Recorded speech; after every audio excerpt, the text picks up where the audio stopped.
If you're looking for a luxury stay near Manila's International Airport, whether for a long layover, a convenient base to explore Metro Manila, or simply a relaxing staycation, here's a quick hotel review. Welcome to Fly Guys. Join me as I review the Hotel Okura Manila in one of their Hinoki-yu king rooms.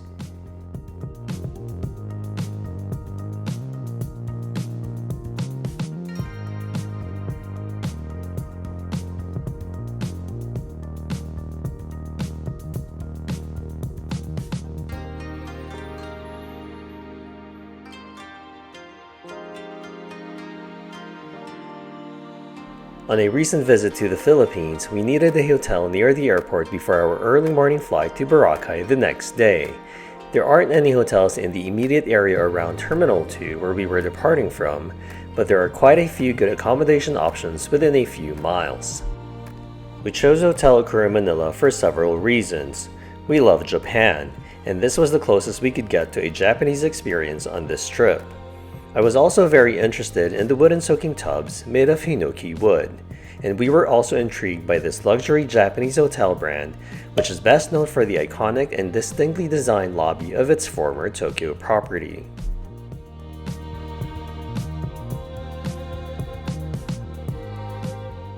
Although the exterior was fairly bland, the hotel's interior design was stunning. The huge atrium housing the check-in area and all-day dining outlet felt reminiscent of the iconic lobby of the brand's original Tokyo hotel, albeit in a far more opulent and gilded form. Hotel Okura Manila officially opened to the public in April 2022, after being delayed by several years due to the pandemic. It is located within Newport World Resorts, the Philippines' first integrated resort. It is directly across from Ninoy Aquino International Airport Terminal 3, which serves many international airlines including Singapore Airlines and Cathay Pacific, to name a few. We'll take a closer look at the dining area later on in the video. In the meantime, check-in was quick and easy. It is hard to encounter someone in the Philippine service industry who isn't professional, friendly, and efficient, even when they're having a bad day.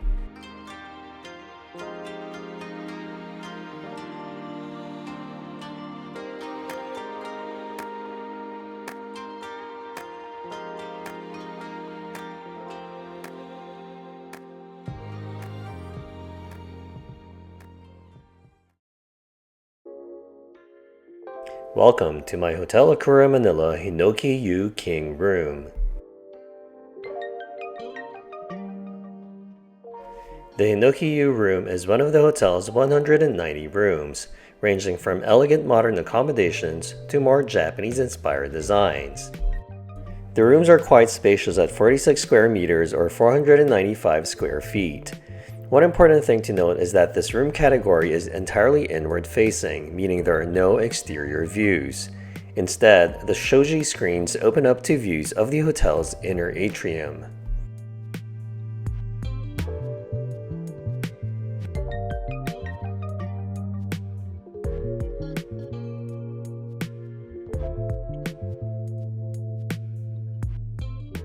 Aside from the shoji screens, Japanese-inspired motifs can be found throughout the room, including the traditional pocket garden, the origami crane sculpture, and the hinoki soaking tub.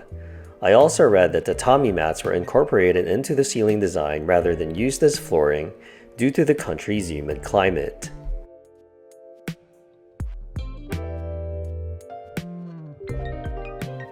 The bed was on the firmer side, but it was still comfortable and I didn't have any issues with the pillows.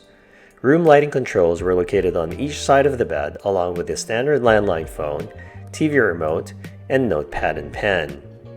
Hotel Okura Manila also provides guests with an origami kit, which I thought was a nice touch. Using the TV was a bit challenging though, and the controls were convoluted. So much so that the hotel needed to provide instructions for guests on how to use the two remote controls. I couldn't find the exact size of the TV, but I'd estimate it to be somewhere between 40 and 50 inches.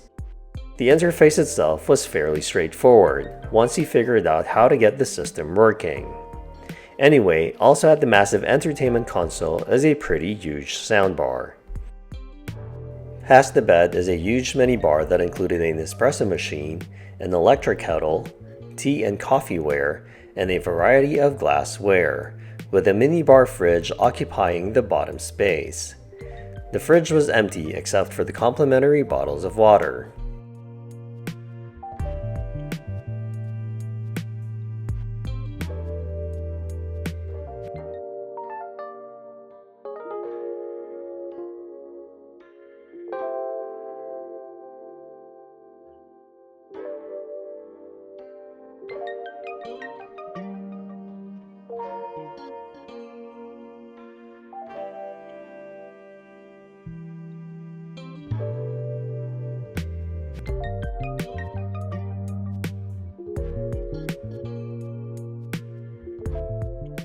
Toward the end of the room is a multi-purpose sitting area featuring a sofa, a sizable round table, and an armchair.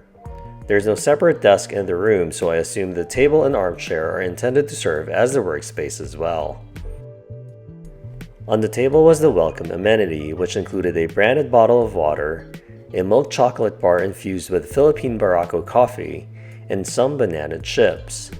This was accompanied by what I initially thought was a welcome letter, but it turned out to be more of a feedback card, which felt a bit odd to receive so early and displayed so prominently. But I get it.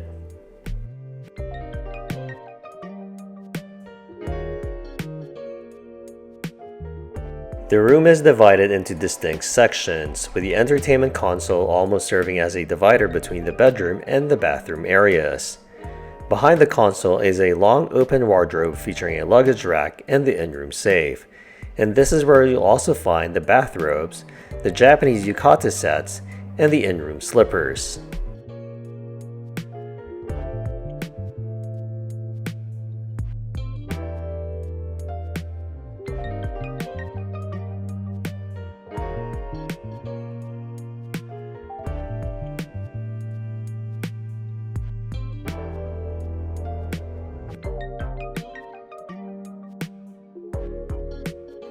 On one end of that section is where you'll find the water closet, vanity, and sink area.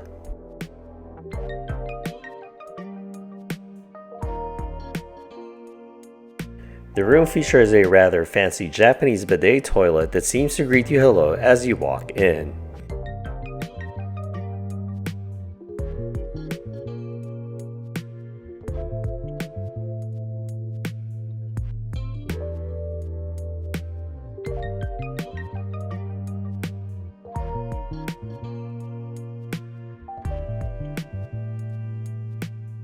The hotel uses its own in-house brand for most of the toiletries, while the hand soap is provided by Italian beauty brand Akakapa. At the other end of the space is what makes the room, the shower and bath area. The bathroom is meant to evoke the traditional Japanese onsen-style bathing experience, anchoring the space with a custom-made aromatic hinoki, or Japanese cypress wooden bathtubs, handcrafted by Japanese artisans from the mountainous Nagiso town in Nagano Prefecture.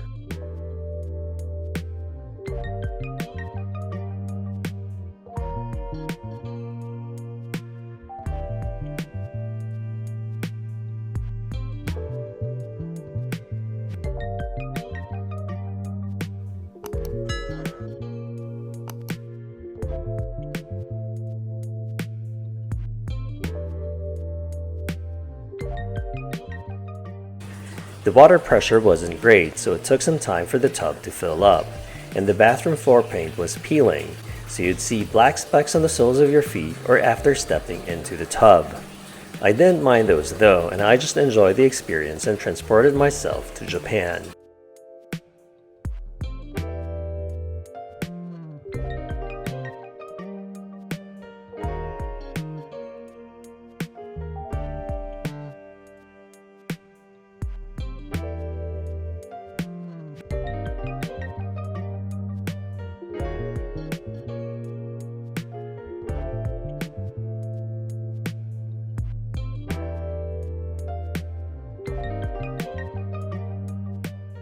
The rain shower pressure was likewise not very strong, and I was actually a little bit bummed about that.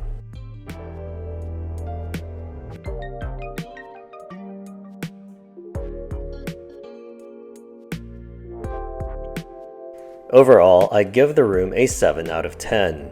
I have to admit, since it was inward facing, it felt a bit dark. I actually wish I'd gone one room category up to the Hinoki-yu Premier, as it still features the wooden tub, but also has outward facing windows. I think I was highly swayed by the shoji screens and the way they made the room feel like you were in Japan, but I think I can live with a more modern looking premier room next time. Also, the room wasn't spotless, but I also wouldn't consider it dirty. It was more a case of a few missed spots or minor oversights. Nothing, however, that would make me request a room transfer.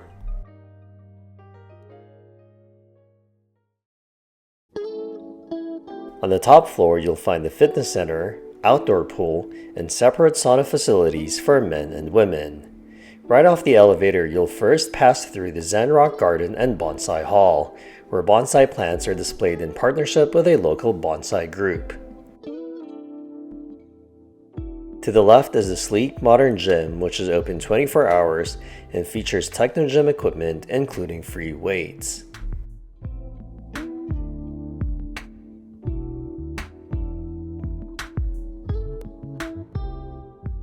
Straight ahead from the elevator lobby is the outdoor swimming pool, as well as the rooftop bar.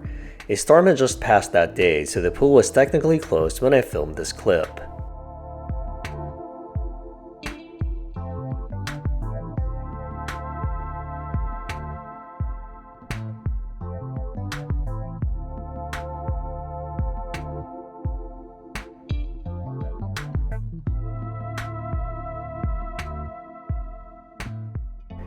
To the right of the elevator lobby is the Health Club, which features a plunge pool, steam room, and dry sauna.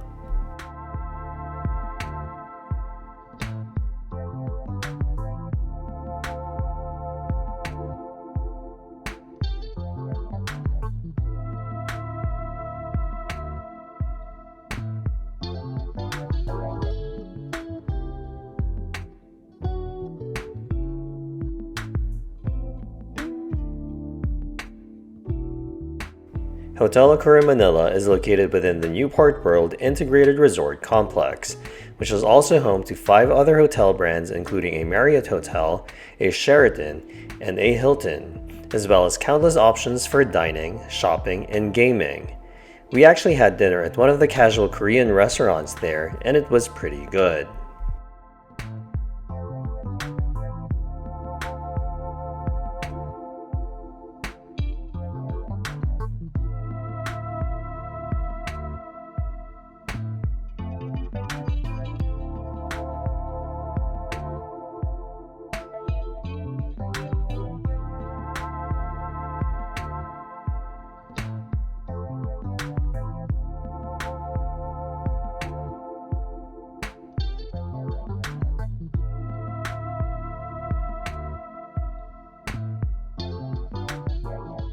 We had an early flight to Boracay the next day, so we were one of the first ones at the breakfast buffet the next morning.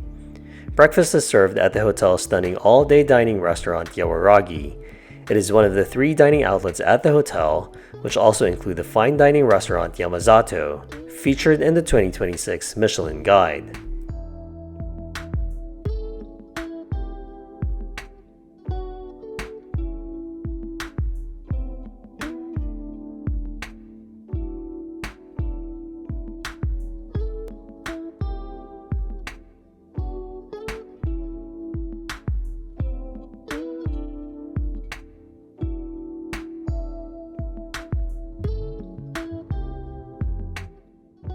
As is often the case with breakfast buffets in Asia, this one was expectedly extensive. One side of the central pavilion featured an assortment of breads and pastries, including ube pandesal or ube bread rolls, assorted cookies and muffins, Filipino-inspired mochi, ensaymada, cinnamon rolls, and a variety of spreads and jams. The next section features both a sandwich station and an egg station.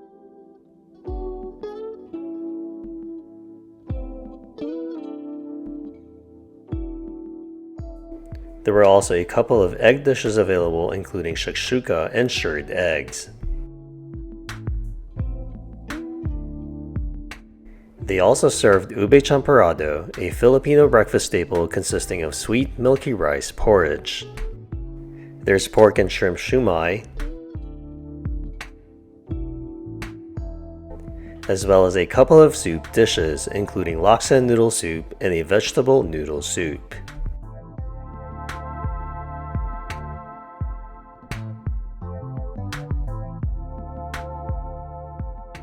The rest of the spread is tucked away in one of the rooms at the back. At the center spread, you'll find a variety of sushi, soba, natto, assorted cheeses and cold cuts, and a few cereal options.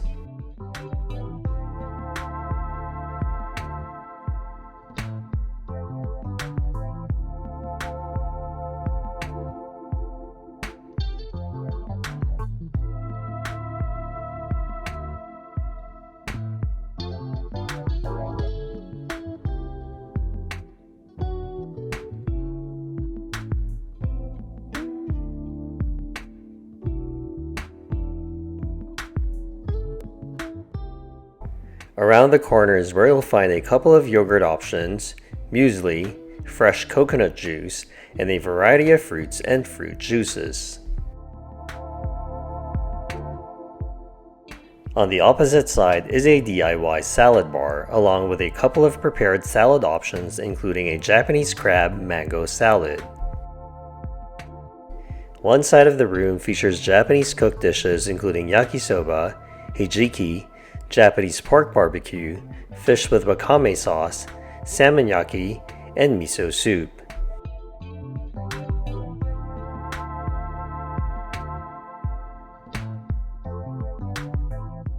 The other side offers a mix of Asian dishes including yang chow fried rice, Philippine pancit bihon or noodles, smoked milkfish, beef tapa and pork tocino, which are popular breakfast cured meat dishes from the Philippines, and a Filipino vegetable stew called pinakbet, which is made with squash, eggplant, okra, and other vegetables.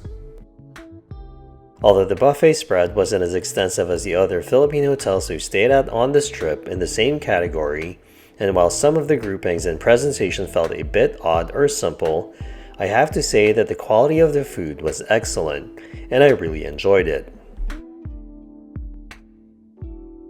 Overall, I had a good stay at the Hotel Okura in Manila, and I think it is one of the better lodging options in the area, and I wouldn't hesitate to stay here again in the future.